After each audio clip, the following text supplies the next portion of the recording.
So, what is ocean acidification? Well, ocean acidification is the decrease in pH of the Earth's oceans caused by the uptake of carbon dioxide from the atmosphere, and the unfortunate truth is that it's causing sea creatures and the ocean's ecosystems to die. CO2 is exchanged between the atmosphere and ocean because it's trying to reach equilibrium. We'll go deeper into this later.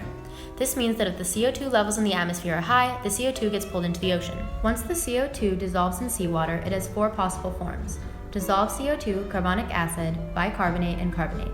The temperature and alkalinity of the water also determine the concentration of these forms of carbon.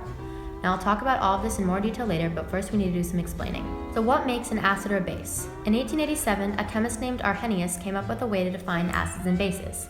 He saw that when you put molecules into water, sometimes they break down and release a hydrogen ion, and other times they release a hydroxide ion. When a hydrogen ion is released, the solution becomes acidic, and when a hydroxide ion is released, the solution becomes basic. Acids and bases have the ability to neutralize the other's properties. In an acid-base or neutralization reaction, the H+ ions from the acid and the OH ions from the base react to create water. A substance's pH level is basically how acidic or non-acidic a substance is. The acidity of a substance depends on the humble hydrogen atom. Water is a pivotal factor in determining whether a substance is acidic or basic. A high concentration of the hydronium ion H3O means a substance is acidic. When a substance has a low concentration of hydronium, it is basic.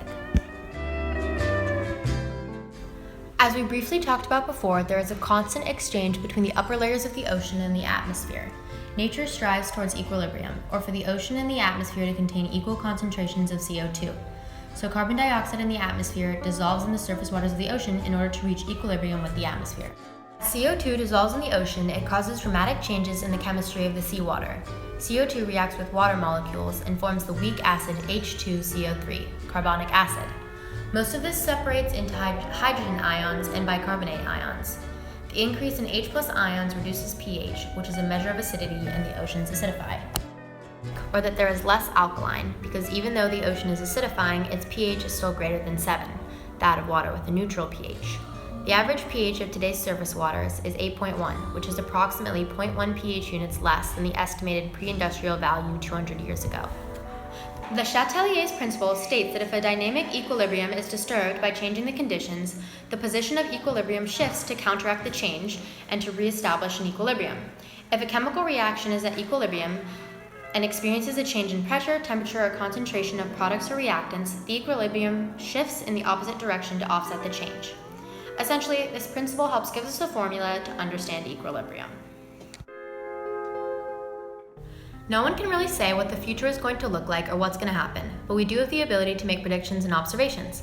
There have been and continue to be many studies on the topic of acidification. One way to study the effects of ocean acidification is by taking certain organisms that we believe are in danger because of acidification and doing experiments where we increase the acidity they are exposed to. The animals that are likely susceptible to these effects have shells or plates made of calcium carbonate. These shells and plates are formed when dissolved ions in seawater precipitate to form CaCO3. To make sure these shells don't dissolve, the surrounding seawater needs to be saturated with CO3 too. Thanks for watching our video. We hope you enjoyed it and learned something new. Next time you drive a car or do other activities that require CO2, remember you may be killing ecosystems. The more you know, the better.